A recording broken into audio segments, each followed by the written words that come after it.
నాంపల్లి డివిజన్కి సంబంధించిన బీఆర్ఎస్ యువజన నాయకుడు మాత్రం నవీన్ మనతో ఉన్నాడు. అడిగి తెలుసుకునే ప్రయత్నం చేద్దాం. నవీన్ గారు, ఎట్లా ఎమ్మెల్సీ ఎలక్షన్లను ఎట్లా చూడవచ్చు రాష్ట్రం ఫలితాలను?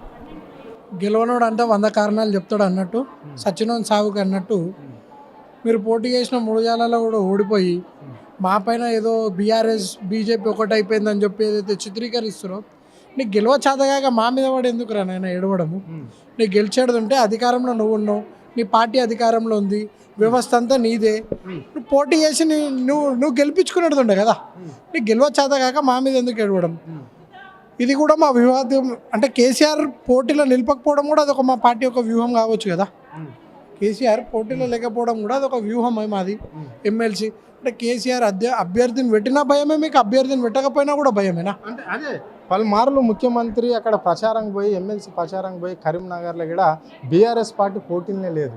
అక్కడ నేషనల్ పార్టీలు మాత్రమే 2 పోటీలో ఉన్నాయి. అక్కడ బీఎస్పీ నుంచి ప్రసన్న హరికృష్ణ ఉన్నాడు, ఇక్కడ బీజేపీ నుండి అంజిరెడ్డి ఉన్నాడు. వాళ్ళని విమర్శించకుండా, వాళ్ళ గురించి మాట్లాడకుండా కేవలం బీఆర్ఎస్ పార్టీని టార్గెట్ చేసి మాట్లాడవలసిన అవసరం ఏముంది ముఖ్యమంత్రి? అదే చెప్తున్నాను నేను. అభ్యర్థిని పెడితే భయం అనుకోవచ్చు, కానీ అభ్యర్థిని పెట్టకపోయినా ముఖ్యమంత్రికి భయంగా ఉంది. కేసీఆర్ గారిని ప్రతి ఒక్కరు అంటే రాజకీయ చాణక్యుడని ప్రతి ఒక్కరు కూడా వారిని అభినందిస్తారు. ఎందుకంటే ఆయన నిజంగా కూడా రాజకీయ చాణక్యుడే. ప్రతి ఒక్క దాంట్లో వ్యూహంగా పోతాం. ఎందుకంటే బీఆర్ఎస్ పార్టీకి ఈరోజు మా పార్టీ అధ్యక్షులు నిన్న కూడా ఎర్రవెల్లిలో ప్రతి ఒక్క ఎమ్మెల్యేతోని సమీక్ష పెట్టడం జరిగింది. ఇప్పుడు కూడా కాంగ్రెస్కి భయం ఉంది. ఎమ్మెల్యే కోట ఎమ్మెల్సీలలో కూడా వీళ్ళు బీఆర్ఎస్ ఒక్క అభ్యర్థి నిలబెడుతుందా, 2 నిలబెడుతుందా అని కూడా కాంగ్రెస్కి భయం ఉంది. అంటే కాంగ్రెస్ నుంచి ఏమైనా క్రాస్ ఓటింగ్ జరగబోతుందా రేపు రానున్న ఎలక్షన్లో అని కూడా కాంగ్రెస్కి భయం ఉంది ముఖ్యమంత్రికి. అందుకే ముఖ్యమంత్రి ఇప్పటికీ కూడా ఈరోజు రాత్రికి కూడా మళ్ళీ ముఖ్యమంత్రి ఢిల్లీకి పయనం కడుతున్నాడు అనమాట. ఎందుకంటే ముఖ్యమంత్రికి కేవలం రాష్ట్రం పట్ల చింత లేక ఉన్న ఎమ్మెల్యేలనే ఆయన కాపాడుకునే పరిస్థితిలో ఉంది ఈరోజు. ఎందుకంటే పక్క పార్టీలకి చూసే ఓన్యం కనిపిస్తుంది. అనునిత్యం కూడా ఎంపీటీసీలు, జెడ్పీటీసీలు ప్రతి ఒక్కరికి కూడా ప్రతి ఒక్క జిల్లా నుంచి కూడా మళ్ళీ తిరిగి ఇంకా ఎలక్షన్కి 4 సంవత్సరాలు ఉందన్నగా కూడా ప్రతిపక్షంగా ఉన్న బీఆర్ఎస్ని ఎంచుకొని మా పార్టీలో చేరుకోవడం చూస్తున్నారు. అది ముఖ్యమంత్రి సొంత నియోజకవర్గం కొడంగల్ నుంచి కూడా ఈ విభక్తి అనేది ముఖ్యమంత్రి గమనిస్తున్నాడు అనమాట. ఇలాగైతే బీఆర్ఎస్ని ప్రజలు నమ్ముతున్నారని కింది స్థాయిలో ఉన్న నాయకులు ప్రతి ఒక్కరు విశ్వసిస్తున్నారు. కాబట్టి ఈరోజు తిరిగి బీఆర్ఎస్ఏ తెలంగాణ రాష్ట్రానికి కవచంగా ఉంటుంది. కాబట్టి కేసీఆర్ గారి నాయకత్వం అయితేనే తెలంగాణ రాష్ట్ర ప్రజలందరూ కూడా బాగుంటారని చెప్పి నమ్మి తిరిగి మరొకసారి బీఆర్ఎస్ పార్టీలోకి ప్రతి ఒక్క నాయకుడు కూడా వచ్చి చేరడం జరుగుతుంది. అలాగే మహిళా దినోత్సవ శుభాకాంక్షలు తెలియజేస్తూ కూడా మహిళలకు ప్రతి నెల 2,500 రూపాయలు ఇస్తున్నాడు. అంటే 15 నెలలు గడుస్తున్న సమయం ప్రకారం ఒక్కొక్క మహిళకు ముఖ్యమంత్రి 37,500 రూపాయలు బాకీ ఉన్నాడు. అంటే ఈ 15 నెలల కాలానికి ముఖ్యమంత్రి 375,000 కోట్ల రూపాయలు ముఖ్యమంత్రి బాకీ ఉన్నాడు. అదే మహిళలకు 500 రూపాయలకే ఉచితంగా ఏదైతే సిలిండర్ ఇస్తున్నాడు, ఆ పథకం లేదు. కళ్యాణ లక్ష్మికి తులం బంగారం ఏదైతే యాడ్ చేసి ఇస్తున్నాడు, అది కూడా లేదు. హామీలు ఇచ్చిరు. నిన్న కూడా ఒక పెద్ద ప్రముఖ న్యూస్ ఛానల్లో ఇంటర్వ్యూ ఇచ్చుకుంటూ కూడా కేసీఆర్ గారి పేరు తలుచుకోనికి కూడా ముఖ్యమంత్రి భయపడుతుంది. అంటే ఇంత అభివృద్ధి జరిగింది, ఇంత క్యాపిటల్, ఇంత ఇన్కమ్ పెంచిండు కేసీఆర్ గారు అంటే లేదు.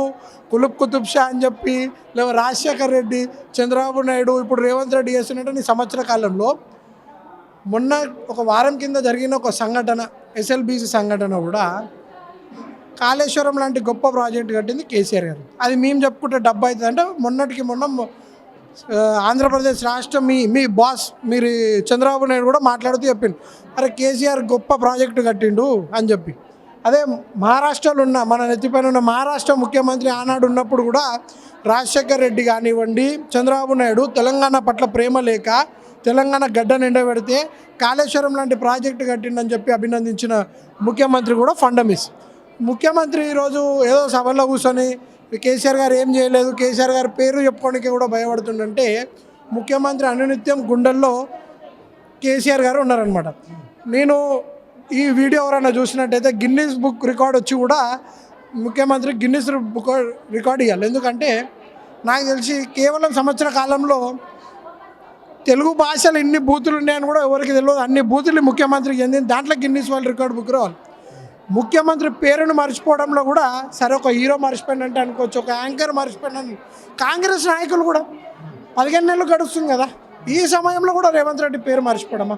జగ్గారెడ్డి కానివ్వండి, రాహుల్ గాంధీ కానివ్వండి, నిన్న తుమ్మల ఉంటే స్వయంగా స్టేజ్ పైన అక్కడ ఒక కాంగ్రెస్ నాయకుడు ముఖ్యమంత్రి పేరు మర్చిపోయి తుమ్మల ముఖ్యమంత్రి అని చెప్పి మాట్లాడతాడు.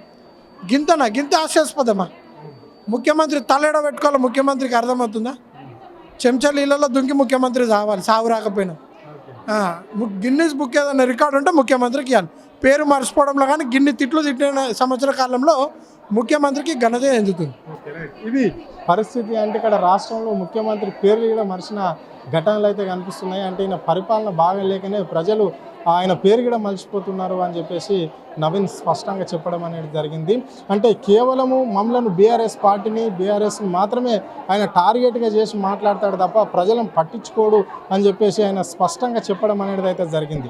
అంటే ముఖ్యమంత్రికి ఇప్పటికైనా అంటే ప్రజలకు ఇచ్చిన 6 గ్యారంటీలు కావచ్చు, ఇప్పుడు మహిళా దినం సందర్భంగా మహిళలను ఏ విధంగా ఆయన ఏ ముఖం పెట్టుకొని ఈరోజు మీటింగ్ పెట్టి మహిళలకు ఏం చెప్తాడు అని చెప్పేసి కూడా ఆయన ప్రశ్నించడం అనేది అయితే జరిగింది. కెమెరా పర్సన్ శ్రవంత్, అరుణ్, ఆది టీవీ, హైదరాబాద్.